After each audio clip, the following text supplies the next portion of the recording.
Hey, this is Bill Touch. And Eric Touch with Touch Knives, and you're listening to Bladeology podcast.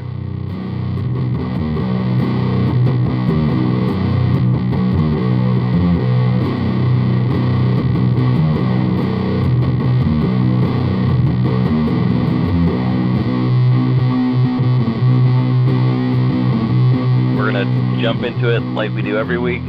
Welcome to another episode of the Bladeology podcast. We're on with a special guest this week, Adam. This is Jeremiah from PBK Vegas. Nick Chuperin of NCC Knives. And Elijah Isham of Isham Blade Works. And I am Adam Heibel of Heibel Knives. Awesome. Super cool to have you on. Let's get into it a little bit. You just got a CNC, and you're Adam. You're getting into a production run of Balisongs. Tell us a little bit about that. Yeah, so I've been looking at getting a CNC for about a year and a half now. Just been on the lookout for, whenever the opportunity arose, I'd be ready to roll it right into it. And so I got one this summer. I was basically planning on whatever income I got from Blade Show, just put it all towards a new investment of a CNC, whatever I could afford. And I ended up picking up a used Tormach 1100M, and I found a good deal, and I just pulled the trigger and bought it, and been really diving into it this summer. Spent a lot of time, coding, learning CAM, figuring all the ins and outs of CNC work, and I've had little background on it. I had one small class in college that was a machining class. It happened to be my favorite. But as far as that goes, it's all new to me, and I'm loving it so far. Wow. Okay, so this is it. I mean, you're jumping in full fledged on this. So a little bit of teaching before, but really you're just kind of learning as you're going here. Yeah. So a few years back, I got a manual mill, just a little grizzly manual mill, and so I've had a couple years experience under my belt manually machining, steels, titanium, other composites and stuff. So I have some material science background, and as far as like how things cut and the science behind it. But as far as the whole world of computer numeric control and everything, that's new to me. But it's coming pretty easy. I'm understanding it, and I'm loving it. Yeah, you seem like you're picking that up pretty quick. Yeah, so I mean, I got it mid-July, I believe, and I made 3 prototypes so far. My first design of Balisong, and they're spot on what I had imagined, and so that's just under 2 months. So I'm not really trying to rush it. I've just really spent a lot of overtime and put in probably way too much time than I should have in the past 2 months, but it's just because I enjoy it so much. But yeah, I remember when I got mine, it was very intimidating. I'm like, oh, this is gonna take me forever, and same thing. It just kind of clicked. It kind of went along pretty smoothly, and then 4 years later is when things stop going smooth because you start to want to try cooler shit. Yeah, right. Yeah, and I was a little intimidated at first because I didn't know how to control them. I didn't know how to program. But with the technology these days, learning Fusion, and it's a nice thing that it's free, for new users.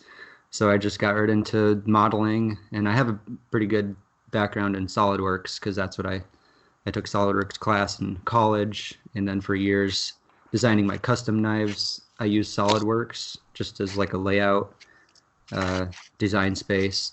And so I have some 3D modeling background, and so I just jumped right into Fusion and started playing with tool paths, and it's really, really convenient and helpful that there's programs like that are available to most people, and it just does all the programming for you for the most part.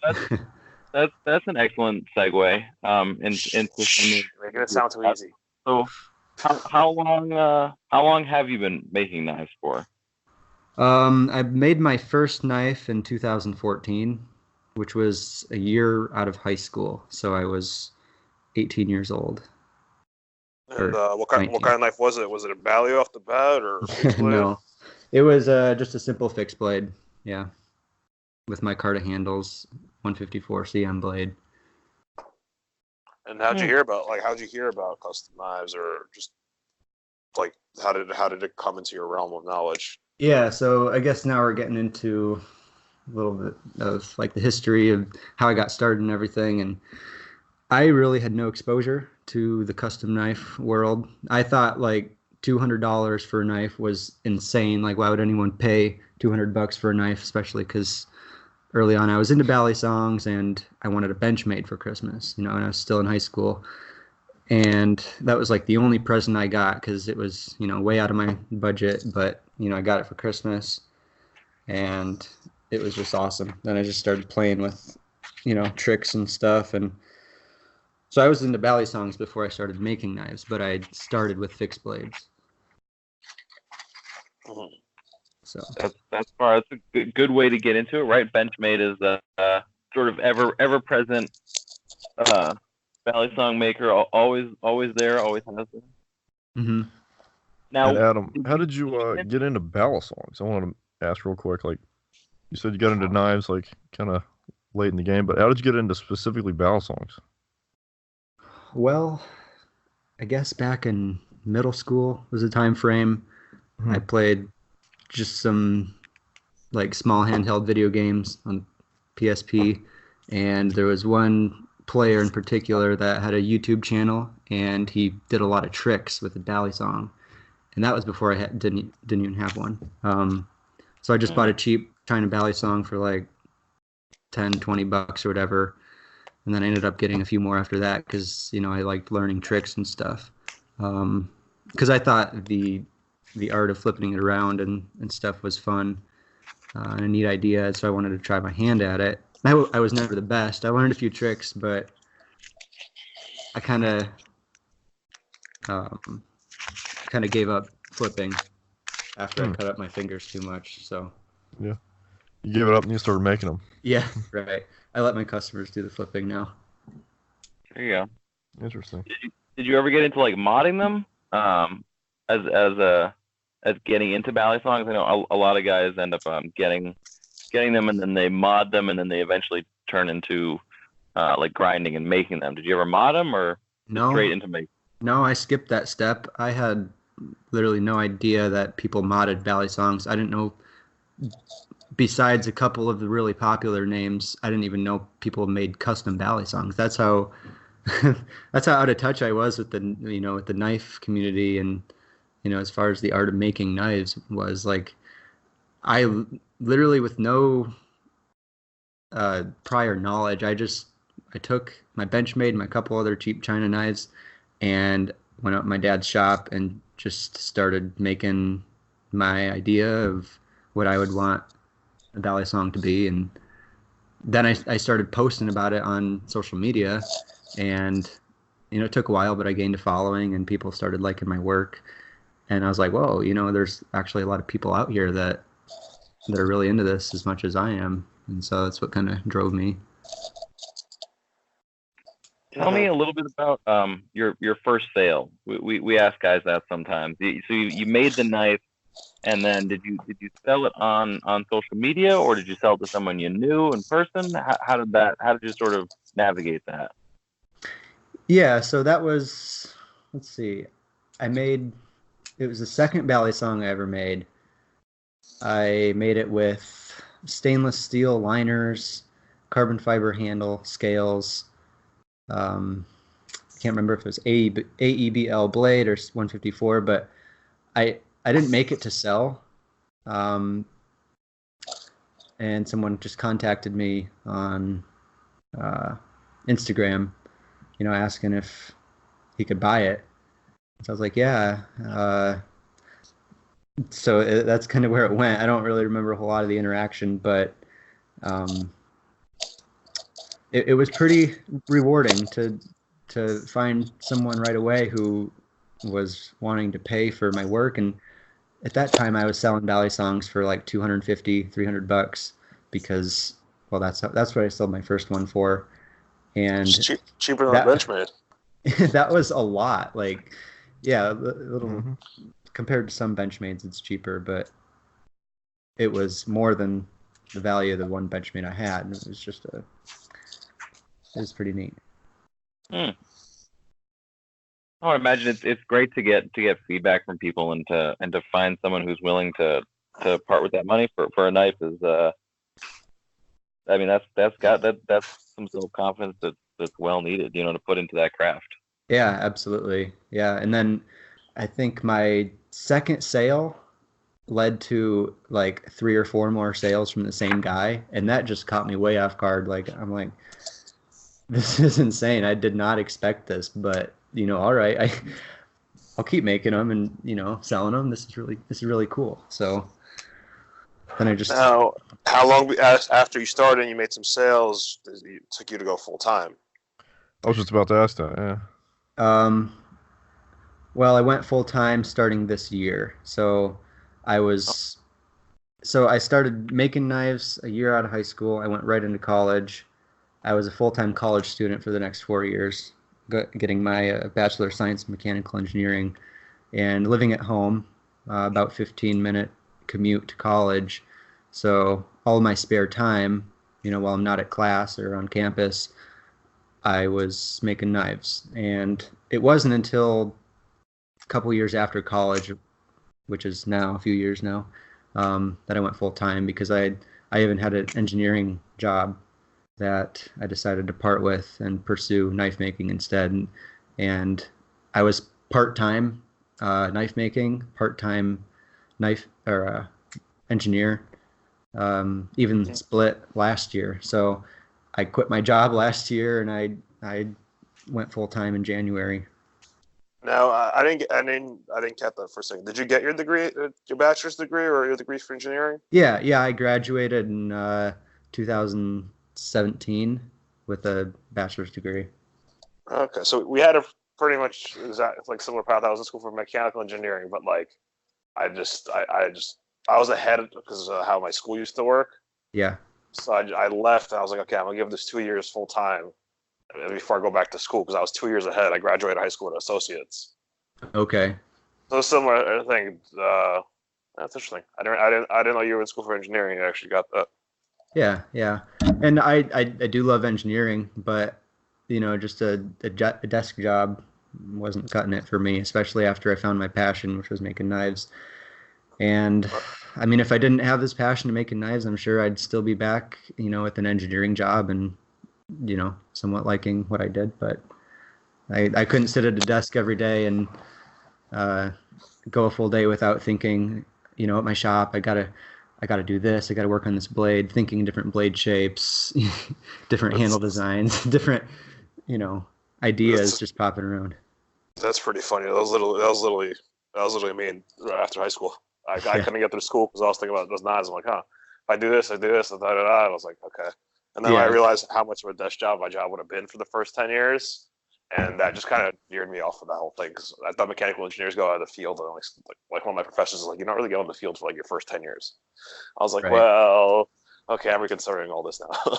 Yeah, it was very hard to stay focused while I was in college, because through that whole time I was making knives and growing my business. I was making a pretty decent amount of sales at that point too, and I'm, you know, still trying to keep up a good GPA and graduate in 4 years. And I'd probably say that's one of the toughest things I've ever done, was get that. You know, the irony is, now that you have a CNC, you're gonna fall into the same thing I did. The more I got comfortable making knives custom, I would like, oh, this is great. This is not a desk job. I'm working with my hands, so I always wanted to do. And then once I got a CNC, the more you start learning, the more complex your fixtures get, your CAD work gets. And now, like, I'm at my desk 2-3 days out of the week. Like, for full, like, shifts, it's like, oh, goddamn, I'm back to the desk job. Right, yeah. Yeah, because there's so much, like, behind-the-scenes work that needs to be done on, you know, computer and just everything, yeah. Especially with you guys with CNC, you got to write your cam and everything. Yeah. That was not that. It's so like there's so much new shit that, like, sometimes I'll have to sit there and spend hours learning a new feature, because I'm like, I have to do this thing and I don't know how to do it, so I got to figure out this new feature. Or like, so we're using a fairly new program. It's like every 3 or 4 months. Like just now, I just got on there for the first time in 7 days, and they just did a freaking entirely new update, and I don't know how to do half the shit I used to do. Yeah. That's the problem with using Fusion because it's new and they keep changing shit every 4 months. Yeah. Yeah. I remember there was an update once, like a year and a half ago, where literally I couldn't even finish a program. Like a program I had ready, I couldn't even figure out how to upload it to the machine.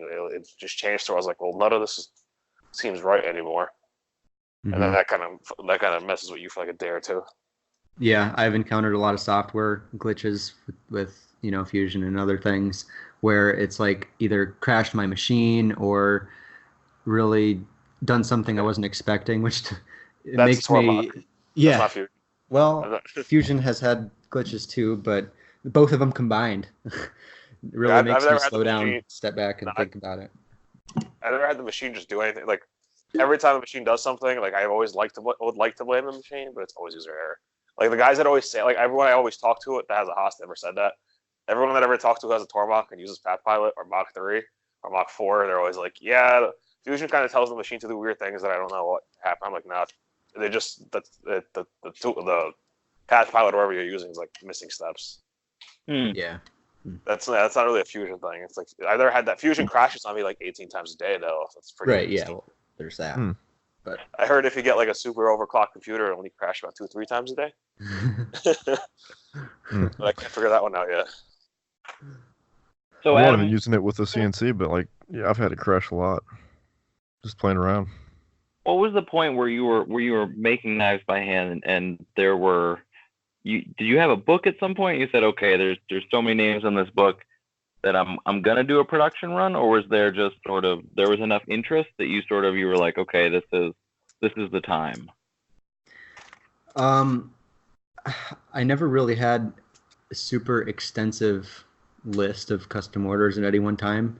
I mean, it was pretty steady, input and output as far as things go. But what drove me to do the, production Balisong is there's a lot larger number of people who can, afford a knife that's a much lower price point, and especially with the younger generation who are really into flipping these knives.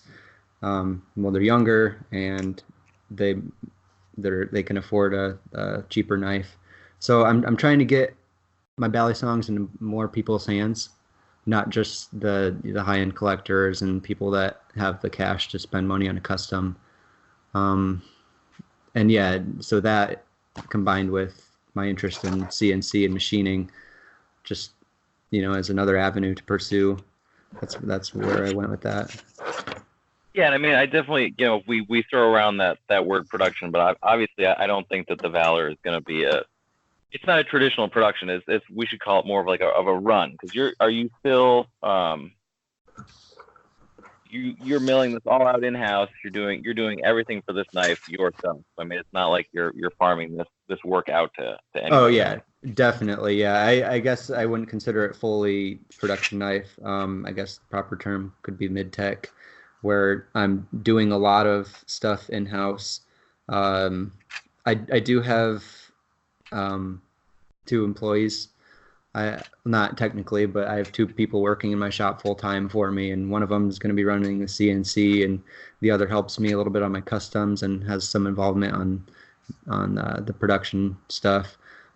So I'm technically not doing everything at this point. I'm involved in everything, but eventually there will be parts that are outsourced and things that I won't have direct attention to. But yeah, you're right. It's not right now fully a production because it's all being done in house. But compared to what I have been doing, that's why I called it, my first production. Yeah, no, the designs before are all every time I've gotten a delivery from you, it's always extremely impressive. The amount of styles and flavor in there is always pretty great. Your handle designs tend to be something totally out of the box, which is sort of rare in the world. A lot of people, they just sort of follow a theme, whereas definitely your handle designs and patterns are always pretty interesting for sure. Yeah, I appreciate that. Thanks. I try to keep things fresh, keep things new. Always looking to, integrate different different styles. And of course, with my custom knives, it's all done manually on a small manual mill. So sometimes people get that, they think that now that I have a CNC, everything I do is computerized and I don't never touch it, but that's completely false. I'm still doing custom knives, which I'm willing to bet that's going to change within the year. You're willing to bet it's going to change? Yeah, you're gonna start getting to the point. It's like I have this machine, and why the hell is it not just making this? Like you're gonna like do the basic like bare bone stuff, like how I started, like do all the counter board stuff like that. Like I still hand grind my blades 4 years down. I don't like to mill them. Like you're gonna start like incorporating that into the customs because it's like anyone can counter board bearing, like anyone can counter board pockets. Just let the machine do that. I'll do all the hand sculpting. Yeah. It just doesn't make sense for business. You have this machine. Like you're gonna start. Like I did the same thing. I was like, oh, I'm gonna keep this model, keep that model in like a year, and I was like, yeah, that makes no sense for business. Yeah. So especially when you have a CNC like that, yeah. Let it do the grunt work for you. Ideally, I'd have 2 machines, but right now my Tormach is set up just for this new model, and so if I were to set it up for like custom knives, where I integrate different designs in every single one and little different twist on each one, it'd take a lot of extra time to set it up and for the programming, and because I don't know advice. You'll get quicker at it. Yeah. Now, you mind me asking how much you paid for your machine? Because I saw when you first got it, you like all the paint was chipped off of it. You kind of repainted the thing, scraped it all down. Yeah, it was. I don't know if I want to say a number. Yeah, that's totally reasonable. That's yeah. Was it a good deal or like because I rarely see like in my area there's never Tormachs for sale. That's why I'm not familiar with the secondary value of this. It was only a year old. It was manufactured in 2018. I probably got it 25% off or 20% off new price. It has the tool changer and everything already installed. I got you. 4th axis drive. M2 model. Yeah, it's the M2. So I compared it with the pricing on the website, and basically the guy wanted to get rid of it, not because it was a bad machine, but he didn't have enough space in his garage for an extra machine because he wanted a different one, and he wanted to have them both, but he couldn't afford the space to have both, so he just decided to sell the one and get a bigger one. So he kind of had to mark down the price a little bit, and I luckily found it a day later on eBay. And relatively close by, huh? No, actually from Hawaii. Oh, okay. Wow, okay. Okay. Couldn't come further away. Jeez. Okay. That's rare. No one usually pays for freight from Hawaii. Well, he covered freight, which was very nice of him to do. So that. Okay, he was motivated to move. Yeah, and he did great on boxing it up and the packaging of it, and he arranged all the freight and took care of everything, and it was all included. That was generous. Yeah. Oh, that's awesome. Okay. Yeah. Nice. Wow. I mean, that really, yeah. I mean, the CNC, the incorporation of CNC, definitely. There's so many different aspects to knife making where it can help, and certainly like you were saying, there's that perception of like, well, now you have a CNC, you'll never hand make a knife ever again. I mean, it sounds like certainly there's a possibility to incorporate more of what the machine does to help you make more knives. You think you'll ever lose interest in making things by hand, or you think that's where you started and that's part of your process? Yeah, I don't think I'll ever lose interest in it. I love the hand detail work. I love like manually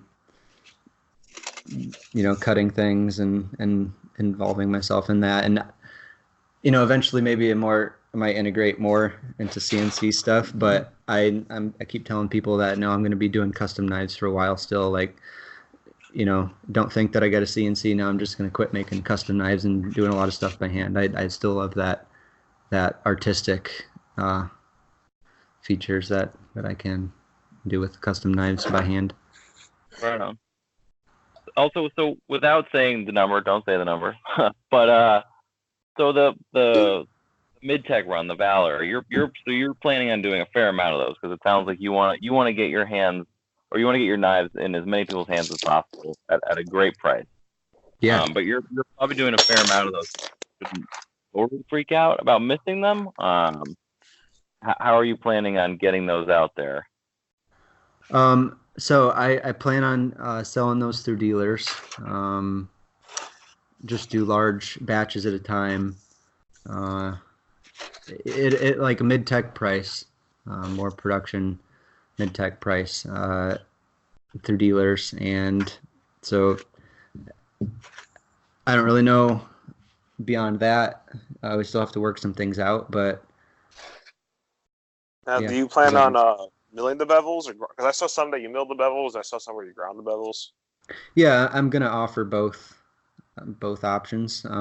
We figured out some good cam paths for the bevels, and I'd like to have that as an option. Kind of like some other people do, like Jeff Dumas and John Grimsmo, and there's a lot of people that do milled bevels. But I like to still offer a hand ground finish because a lot of people, including myself, love the look of that, and so I'd like to include that as one of the combinations. Right on. And now, is that going to match the dress? Are you going to have a couple different looks for it, or just sort of the tumbled handles? So what do you mean by that? So I mean, are you going to have like anodized options for the handles with milled bevels like that? How many different options will be available if you know right now for the?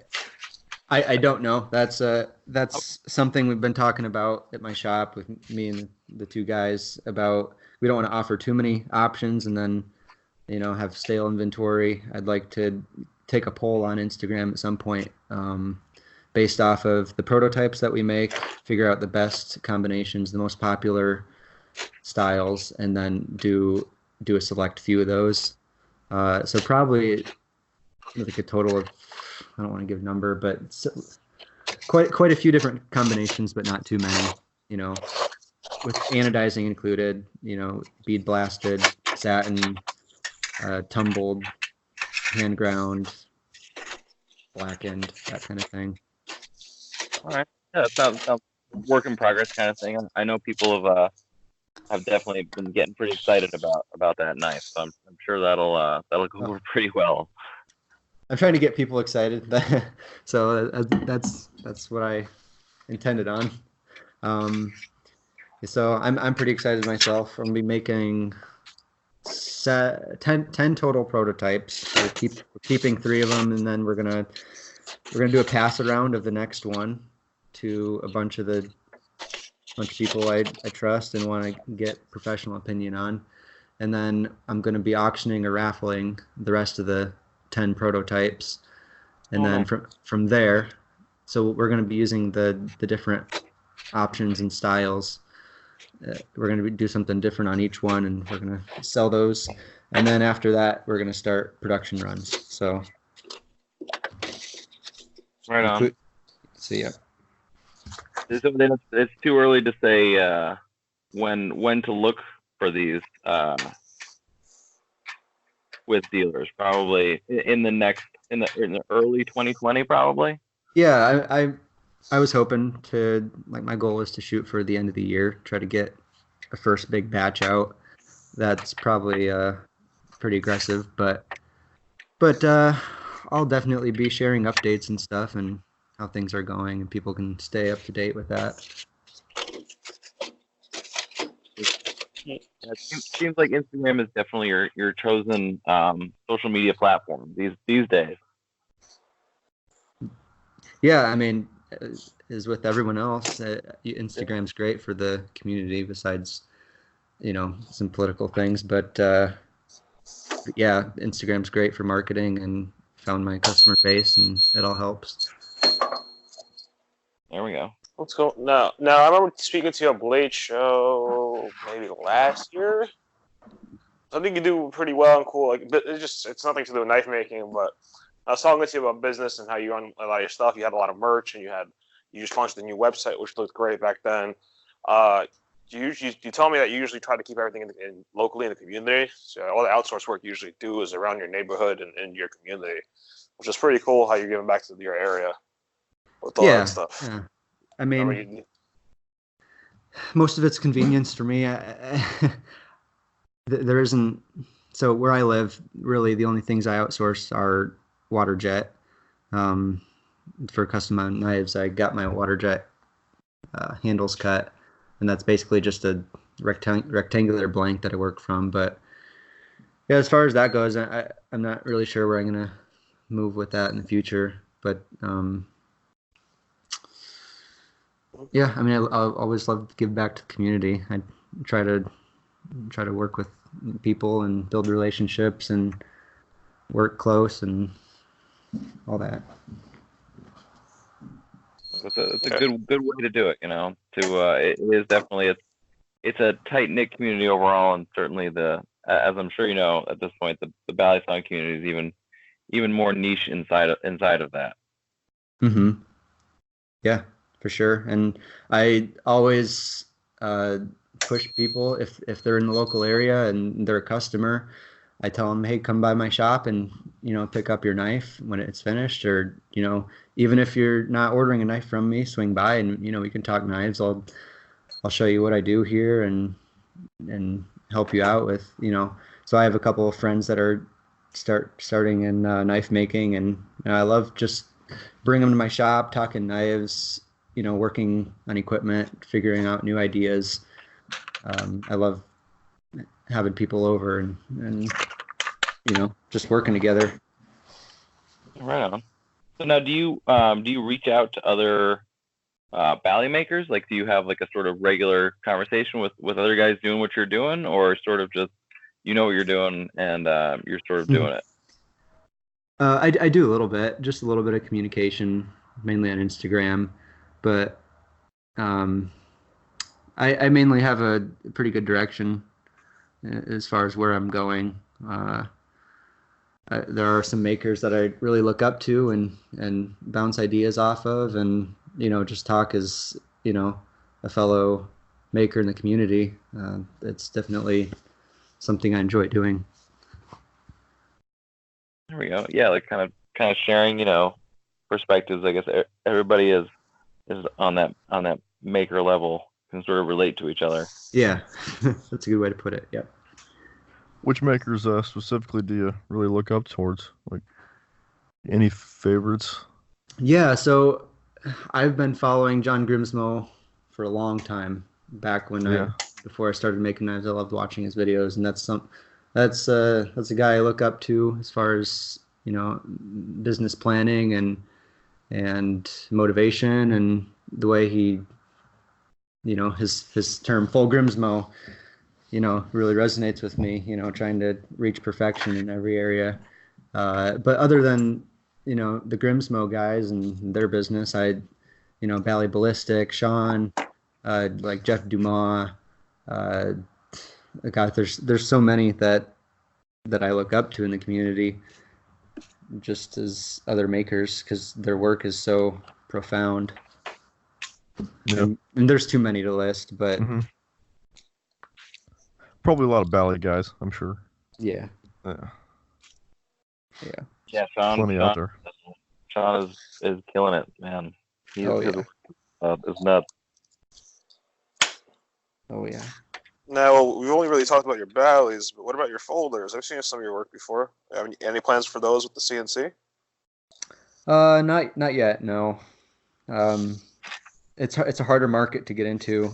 I'm sure you're aware, especially coming from a pretty good withholding, or a pretty good foothold in the Balisong market now. It's hard to move into, you know, making it worthwhile to make folders, even though I love doing it. It's, you know, when I find the time to do it, sometimes it takes me a week to make a folder, which is quite a long time compared to Balisong. But everyone else does the other way around.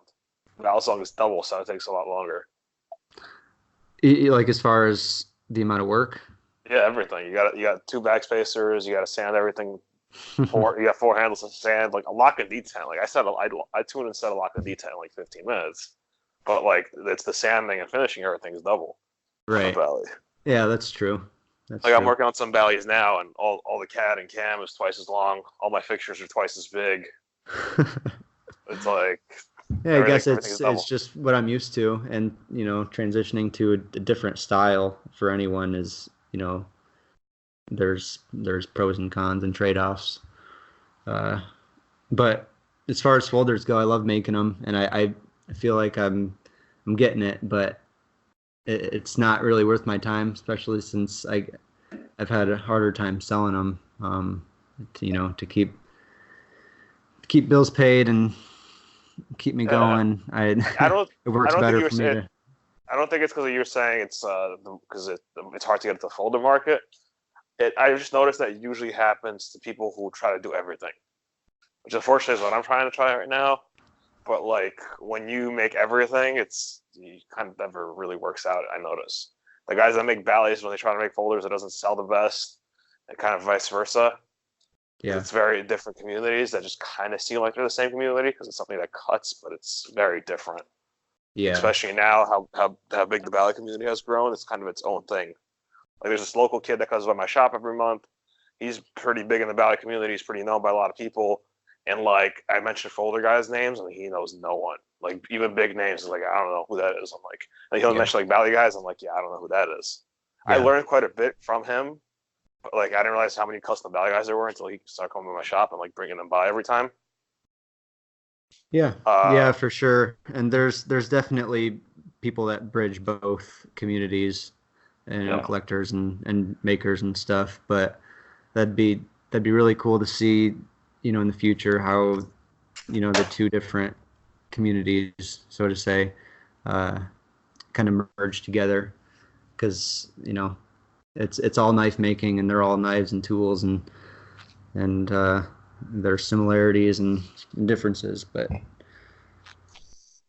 I think too, like I've noticed, having talked with collectors and stuff, I mean, a lot of it is I hate for it to sound like that too, but I mean, we did mention that earlier, is like there's sort of the two different aspects of Balisongs, which is the sort of the younger set, which is highly interested in getting their hands on one and using it and flipping it. And then there's the other end of the spectrum, which is the sort of generally maybe, older collector who's just interested in the knife itself and doesn't necessarily see it as maybe they see it as a Balisong, but they see it as, a regular work of art like a folder is, and they just really appreciate knife making.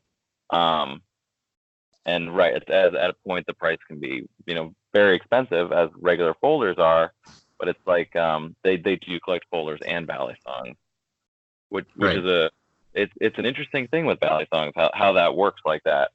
Because I do talk to makers about that too, where it's like now we're seeing a lot of like flipper style Balisongs and less like tactical style Balisongs. Like I remember a time when people wanted like the fast opening single handed knife, the smaller Benchmades, the Morphos used to fit into that category perfectly. And now people are looking for something without a latch, without a clip, that isn't necessarily a carry piece, but more of a trick piece. Yeah. It's hard to understand, hard to grasp sometimes. And I can definitely resonate with what you say, because I've gotten requests for, latches on my Balisongs. Well, if I start making latches, most flippers, or not latches, sorry, the pocket clips. So you always have latches. Yeah, well, I mean, latches could work too, but most flippers don't even want to latch. But like, right. How could you have a Balisong without a latch? Like if you go to use it or put it in your pocket, it's going to come open, could cut yourself. So there's features and design aspects of both styles of knives that like I have to, take into account when I'm making something for somebody, or making a production knife that I want to get in the hands of everyone. Well, everyone's a little different. You can't please everybody, but that's why at that point you just got to make what you want to make and hope that the market's there and the community's there to support you. Have you ever thought about maybe doing like an asymmetric Bally, like a more like art style Bally, like not necessarily one that you could flip? Oh yeah, I see, like with curved handles and weird contours. I thought about it, but until now I had a manual, and I was like, there's no way I can do this with manual and, a grind, not without a horizontal grinder. But I guess now with the CNC it's possible, but Oh yeah, absolutely. Yeah. I don't really have an interest in that. I'd probably keep doing straight handles for a while. Yeah. There goes Elijah's plug. What plug? Yeah. Oh yeah. Angling for the Tetractive. Yeah. Can't do it. Adam, is there a Balisong that you've designed that you haven't gotten able to build yet because you haven't had the time, or it's too far out, or just in general, or do you feel like you've looked at all your designs and you've chosen the best ones, or is there one that's just waiting to be made? No, I've pretty much every idea I've had has come to life at some point in a custom or, in just a random hand-built knife that I've made and sold, whether auction or is one I sent to, if at PVK.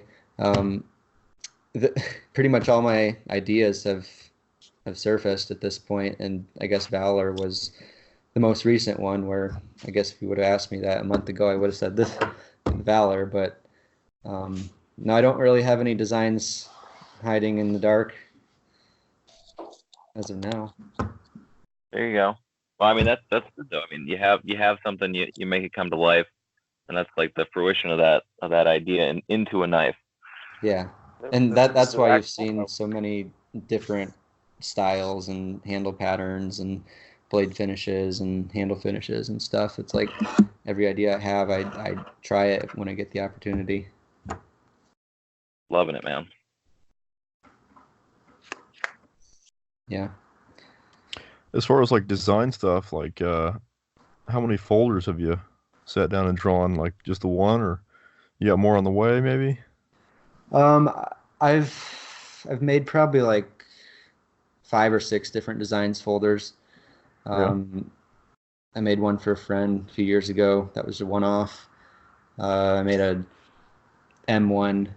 I named it M1, which I got 10 water jet, handles for that, and I haven't made all of them yet. But I don't really have any sketches that are waiting to be made into reality yet, because I've just focused on Balisongs, and I do spend some time just sketching blades and stuff. But even with that, the blades I've sketched, I've made pretty much all of them.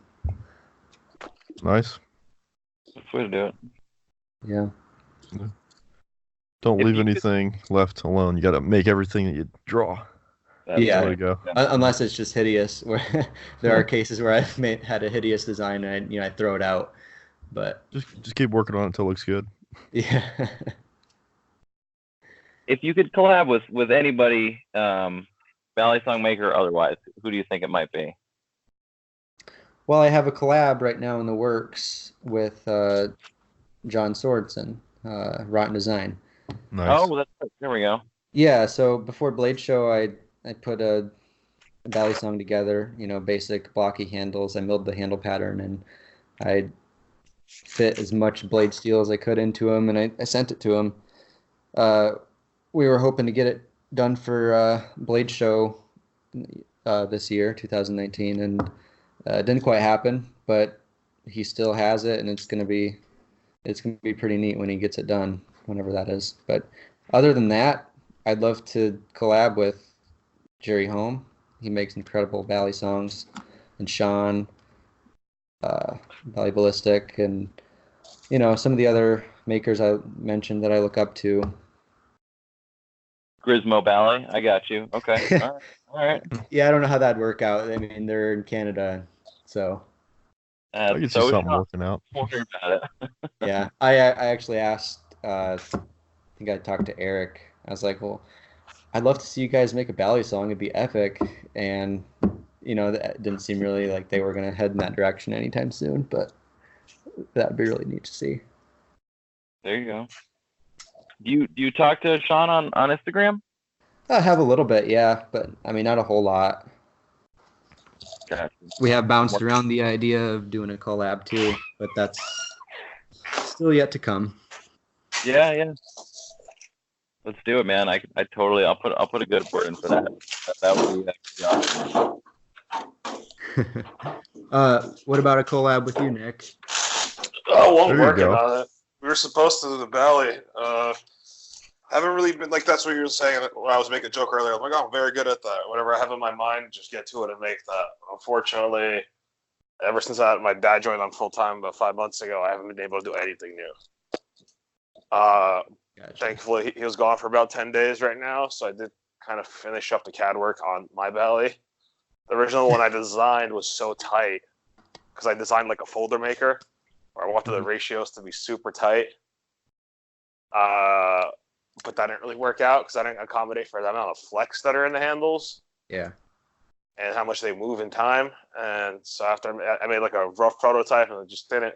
It worked at first, but not really. And I had water jet parts cut out, so I was trying to make the parts work. So I spent way too much time trying to make those parts work, and I was like, fuck it, I'm gonna start over. That's what I pretty much did. We still got the parts and stuff ready, kind of. I have parts for like 10 to 15 sets. Knives. What I'm probably gonna do with those is like all one-offs, probably no latch, no clip, just probably like a leather sheath. Because the only way to make those right is if I take away the latch and move the backspacer down a bit to make it work properly without like worry about it wearing within a year and the edge starting to contact the spacer. Yeah. And then once past that will be a bit different. But yeah, I have to get on that. Hopefully, I'll have some prototypes to me in California. Okay. Should have, because I'm simplifying it. Probably just gonna put some back standoffs on that. These first 10, just to get them made to figure this out. Mm-hmm. Yeah, well, I'll be here if you ever want to, work together. Yeah, so that's pretty much like you're doing with the rod, and I pretty much have a blade design that's as much metal that fits in the handle as possible. Yeah. The insides, they're timed for open and close, and then just a chunk of steel that fits into the max ratio of the handle. And that's what I was sending out to makers for them to reshape and grind them as they please or whatever. Because the handles, they're gonna be through a CNC mold completely. So there's no point in sending those out to makers unless they do some like unique finishes that are unique to their style. Cool. But yeah, definitely working on that. I really want to get off. I really need to get that off the ground because and you're trying to buy a bigger house by the end of the year. Exciting. Yeah, this one's not doing it anymore. I need more than 10 tools. I really need 18 tools, so I got to get something. There's only one machine I can get because just anything bigger won't fit in my shop. Yeah. I have to get out, unfortunately. The bigger machines are cheaper. They're cheaper. Yeah, because there's more available. Like the Haas VF2, it's the most popular machine, so there's tons of those out there that are used. Oh, on the used market. Okay. Yeah, like I have a Haas mini mill. They hold their value very well because they're great for production. They're great for garage people. Like I bought mine under value 4 years ago. It's actually worth what I paid for it 4 years ago right now because I paid for it under value back then. And a VF2, they're so packed. They're like a pretty loaded VF2, like a 2010, I could get for like 35 grand. But the equivalent options on a super mini mill too, were probably like 40, 42 grand. Yeah. And then they're rare to find is also the problem. VF2s, they're all day, every day. Any variation you want. With the super mini mill too, it's just kind of like what's there is what's going to be there. And I have to budget in like getting a probe and some additional features. Because like they're very limited, unlike the VF2s, which like, you kind of find out whatever variations you please because they're so popular and they're so cheaper. I looked into getting a mini mill from a Haas, and I guess I found out what you kind of just described. They were a little over my budget, and I was kind of surprised by that. I thought they would be more in line with the Tormach. But I guess I just found the Tormach and went with that. But I read the numbers time and time again, and every single person told me don't get the Tormach, get the Haas. Yeah. A fully loaded Tormach like I needed with the equivalent of the Haas mini mill was the price of the used Haas. Another $1,500 when I had the used Haas. And it's a different machine. Like I ran the Tormach once, and I was like, this is a toy. I was like, oh, what do I cut this at? He tells me the speeds and feeds. And I'm like, Really? Like that's the pass? Okay, I guess. Like it's a horsepower and a half machine. Yeah. I don't know. M's a little more, I think. And then the M also has its own actual. It's not a Tormach spindle, right? It actually has like a cat spindle Yep. or BT. Yeah, it has the R8. Oh, R8. It's still pain. the MX has the BT30. Oh, okay. That's what I was thinking of. Oh yeah, that's the black machine. Okay. Yeah. Yeah, like I looked at, I did the math. I'm like, it doesn't make sense. And I ran them. They're slow, they're hassle. And then like everyone who had a Tormach I talked to, they constantly were taking them apart and fixing them, which I didn't really want to do. And I know guys who got Tormachs the same time I got my mill, and they must have taken the mill apart 5 to 10 times in 4 years. I literally never maintained this machine once in 4 years. Like as when I say literally nothing, besides add oil to the whey oil and change the coolant, I've done nothing. I really should get my ass in this machine and like take off the covers, but it's a small machine. I'm a big dude. Last time I got in there to clean it out, like after G10 car fiber, I actually like damaged my knee for about 6 months. So I'm kind of putting it off.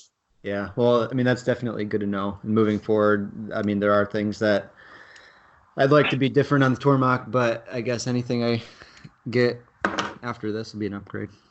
Yeah, you get like a 2004 Haas Mini for like 20 grand. Yeah. You got a 2001, 2002 with the prior controller for like 17, 18 grand.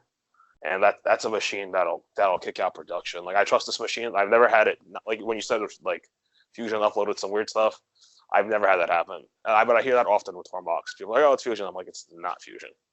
Because that never ever happens on any other machine. Yeah. Maybe once in like a red moon it might happen, but like in 4 years I've never had the machine just do its own thing. And Tormach, everyone's like, oh, it always loses its Z point. I'm like, does that ever happen to your house? I'm like, no, that scares the shit out of me. I run 3-inch face mills most of the time. So like if my machine loses its Z point, like it's gonna crash a 3-inch cutter or some big shit, and like it's gonna get expensive. Oh yeah, yeah. I've had that happen on my Tormach actually today, having to re-reference the axes because if I hit the E-stop, well now it's got to be re-referenced, and the reference point's going to be different. So I have to check all my work offsets, all my tool offsets, and so on. So it doesn't have a universal home? It's based on limit switches on the XYZ travel. So it does have a home position, but it could be different from time to time. Okay, that sounds terrifying. Yeah. I'm just used to coming in and turning on my machine, hitting the turning off the E-stop, because I usually turn the E-stop on every time I leave, plugging in the light, hitting the warm-up cycle, making some coffee, getting back to the machine. It's like, yeah. If I'm still cutting what I cut yesterday, I literally just load the same parts and hit the green button. I have to literally leave my machine on 24/7 so that I don't have to re-reference the axes, which gives me the repeatability. Otherwise, if I turn off my machine, I have to, recheck my offsets, re-zero things, which is pain. That is horrifying. Yeah. Because to me, it's like, oh, did I forget? Did I do it? Or mainly around New York, it's not that bad. Problem is, I'm in a very old neighborhood where my shop is, so the wiring here is old. So if it's really thundery, I do have like surges, and I imagine with a Tormach that'll be bad. Yeah. Yeah, but with their middle, my thing, if it stops, I just turn on the machine again and hit go again. Yeah, and the MX series now, with the instead of stepper motors, they have servos, and they know their position all the time, whether it's on or off, and that's an upgrade I'm looking to get pretty soon because that'll solve a lot of my issues. Do you know if you could get boxways, or it's only dovetails? I don't know. Because like dovetails, like what your manual mill uses, and like that wears over time, and you have gibs. I'm assuming, right? That you have to adjust. Yeah. Yeah, like my machine doesn't have gibs. The boxways they're like that forever. If they go, you just change them. And like they don't adjust. They kind of self-adjust. That's what makes it a VMC, a machining center, compared to like a hobby machine, essentially. Because if you crash the dovetails, they're gonna bend or something. They're pretty small, or like that'll make damage. Like I've crashed this machine pretty damn serious. Like this machine is probably stronger than the VF2 or something like that. Just how small it's built and the package of it. From what I was told that when I first got it, I was like, it's a good starter machine because like it could take a beating. I've crashed it a few times to where like I destroyed holders and stuff like that, but everything's good. Yeah. If I do a major crash, I'll just check the spindle, make sure everything's still fine, and never had any issues. And right now, I've had the first kind of hiccup in 4.5 years. I don't really know if it's an issue. It just the ball bar, whenever it changes tools, once in a while, it makes a weird noise, which I've never heard before. It's not a grinding noise, but it's like as if the hydraulics are skipping or something like that. I don't know what's causing that. I'm just kind of ignoring it for now. Stop, and then you can't hear it. That's fine. It's like Yeah, it's I just put the headphones in. I just kind of ignore it for now. So it Very sounds like there's no exhaust problem. yeah, it's like a car. It's like I was just told, like, if it's not grinding, just ignore it. So, okay. Yeah, just turn up the volume. It's Yeah, fine. if you're still getting good parts, then I guess why fix it? It ain't not broke.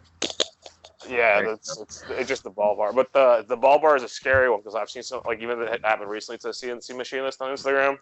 If one of your like drawbar the pull studs break in the machine while it's changing or while it's cutting, your spindle's trash. Like I forgot who happened to just within the week, and like that's devastating. Like that was my biggest fear when I got this machine was like all of a because a new spindle, like a spindle on the Tormach's pretty cheap. It's like $750 I think, or $1,200. It's a cheap fix too. It's not that hard. The spindle on a Haas is $5,000. Like, and my machine costs $22,000. Like I paid $22,000 for it back then. It's worth about $22,000 now. But like that's like a quarter of the machine. It's like, oh god. Wow. That used to scare the hell out of me in the beginning. I was like, oh my god, like if I crash this bad, there goes the spindle or whatever. Because I almost did it like 2 weeks into I had the machine and I hit with the 3-inch face mill. I hit jog Z down and I wanted to do a thou, and I accidentally my fat fingers hit 100 thou. So I just was running at 100 inches a minute, and I just quickly hit E-stop like an 1/8 inch off the vise. And the face mill wasn't spinning, so that would have been bad because it would have just been a straight crash. Wow. Yeah, Yep. I crashed a face mill last month. Completely broke the tool holder. I don't Yeah, think that's I why I DM'd you. I was like, yeah, you don't want that many adapters. was right. Yeah, and I since then I got a better setup for it. I got a dedicated shell mill or arbor. Yeah, when I saw that story, I was like, oh, you don't want that many adapters. I should DM you. I DM you, and I go to the next one, and it's like, oh, it snapped. Okay, Oops. You figured that one out. Well, yeah, got to learn it somehow. All right, there that actually goes. Start going. But any other future projects? Looking for other machinery, or anything besides the Valor? Or just kind of concentrating down on the Valor right now? I'm just concentrating on that right now, and then continue trying to get orders for custom knives, hand-built ones, and eventually maybe launch another design for production run or midtech. But hopefully I can get another machine here pretty soon. Right now I am located at my parents' house, so that's where I started. My dad has a accessory building where I've taken up probably half of it by now, but I'd love to eventually get another machine in there and Do you have 3-phase? No, I don't. I only have single phase. Just to let you know, if you decide to buy another machine within the year and you're still there, the Haas Mini Mill is the biggest machine you get at single phase. That's the reason I got it. Yeah. That's hard. What? Nothing. No, people don't realize They that. The amount of get people. a 5% kickback every time he says Haas on this podcast. I should contact them like, hey, we get a sponsor. Are you No, sponsored? That was the no. That was the reason I got the damn thing because I was like, oh, I know I'm moving back to New York within the year, and like, there's no 3-phase in New York at all. Yeah. This turned into the Haas Enthusiasts podcast. Hey, I like talking about CNC shit. I haven't done it in like a month and a half. Okay. Adam, you're still taking custom orders during this whole process while the Valor's happening, or you're sort of putting a hold on that? Yeah. Okay. Absolutely. That's why it's great to have 2 extra guys in my shop working with me. There you go. I'm kind of doing everything, and I got one guy helping me on grunt work on some custom knives, and then the other guy, their names are Josh and Greg. Josh is going to be running production for me on the CNC, and then I'm just going to be bouncing back and forth, keeping up to date with the CNC machine, keep it going, figuring out problems, evolving design, and then continue work going on custom knives if I can keep getting orders, which looks pretty good so far. So yeah, I don't think you'll have any issues there. Your work looks clean. It's priced fairly. yeah, thank you. And let's see, I hope to have a pass around knife in the next month or two. I don't know how many people are going to be included yet, but you guys going to Blade West? Yep. Yeah. Absolutely. Sweet. I unfortunately won't be able to go this year because Yeah, we're doing Cali and Blade West. Yeah. Back to back. it's a lot of travel for me. At least I know it is a lot for Oh, we're you driving. guys too. But I'm gonna try to have a one of my prototypes there and try to get it around and to as many hands as possible. Maybe you guys can get a feel for it. Oh, nice. Okay, so there will be a prototype there. I definitely love to check it. I'm gonna aim for it. Yeah, if the timing works out, I might end up shipping it to Matt Cook and getting his opinion too, because he's in Portland. So we'll see. Yeah, I'll definitely keep you guys in the loop. Yeah, Elijah. If you ever get out there, you should. Yeah, we met him a year ago, but I was in his shop not too long ago, a few months ago, watching him grind freehand. Pretty interesting. If you ever make it out there, definitely we'll have to go over and take a visit. It's pretty cool seeing him work. I haven't met him, but He's a character. Yeah, he uses that good old belly jig. Yeah, just watch yourself when you go to shake hands with him. Why? Might get injured. You'll find out soon enough. He has like fangs on his hands. He's got very aggressive hands. He's worked with his hands for a very long time. So how did the gathering go for you guys? Did you have a good time? It was good. Yeah, it's pretty fun. I sold my stuff. I had a good vacation. I had a good recovery after said vacation. There you go. The gathering's always like a really fun show, but it's like I always feel like I have to like host. So like I have fun going to other shows right. that aren't like at home, because like when I'm here, like everybody comes by the shop and it's always awesome to see everybody, but it's like me having a table at a show, so everybody just like comes to the shop all the time and hangs out, which is great. But yeah, it was a good show. It's like how we go to like Blade show and we work until 6, and after we hang out with everyone and have fun.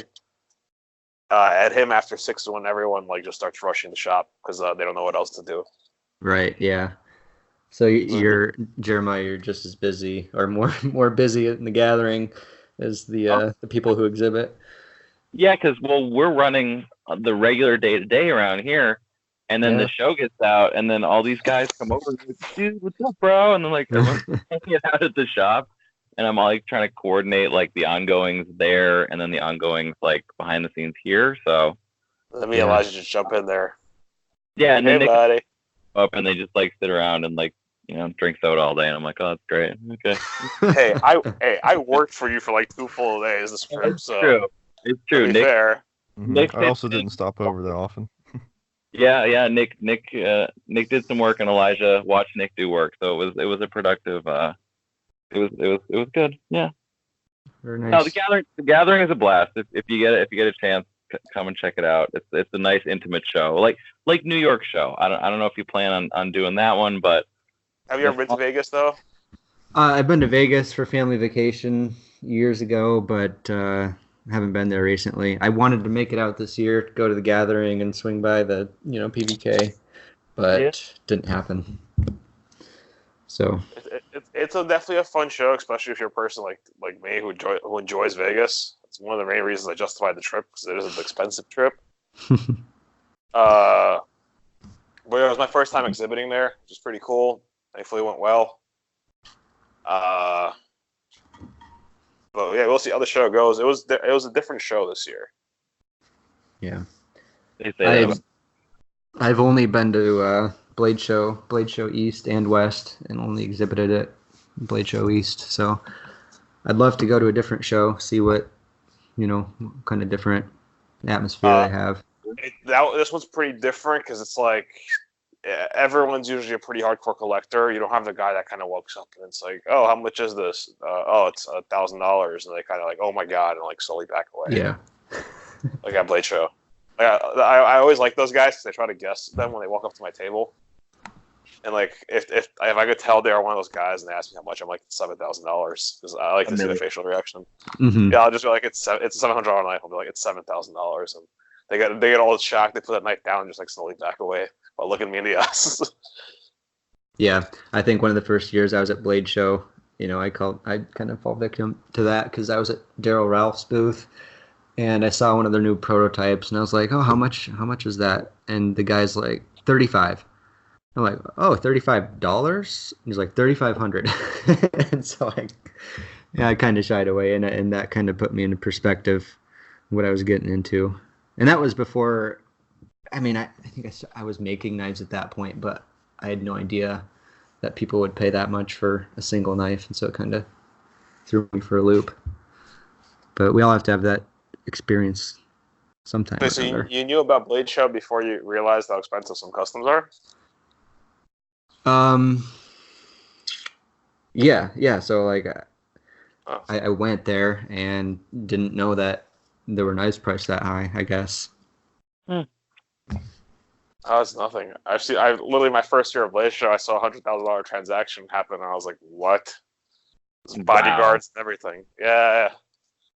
Wow. It was for a gold. It was one of those gold knives. There's two bodyguards, a suitcase full of cash, and then a giant wooden box with a knife. And I was like, huh. Okay. Wow. So Adam, what's your next show that you're planning on going to? It'll probably be Blade Show next June. Okay. I'll be exhibiting again. So other than state that, are you in again? Indiana. Okay. Yeah, so it's just a 10-hour drive. Yeah. How do you like it up there in Indiana? Born and raised, right? Yeah, well, I was born in Michigan, and now I'm about 2.5 hours from where I was born, so I'm kind of in the same area I have been all my life. I guess with most Hoosiers, you'll ask, they'll probably say, a lot of cornfields and a lot of flat ground, and it's pretty boring. So that's the gist. Yeah. I have some community friends in Indiana. Yeah. But they don't live too far from the city. Yeah. Are you a musician at all? You play an instrument? None at all. No. I mean, I played saxophone in high school. I know the Sweetwater stores up there, and the largest. Yeah. In town. I've been there. It's pretty intense. It's pretty cool. You sound like you're into music and stuff, Elijah. You've been to in the area and Sweetwater? Or? Yeah, I was there not too long ago, actually. Me and my dad drove up through there to go grab some kind of machine, and we stopped in, and it's pretty interesting. I think I'm a bob of some sort. Very cool. Yeah. Oh man. Adam, did we miss anything that we should be asking you, or you want to share anything that hasn't been shared yet? Any other plugs you'd like to make?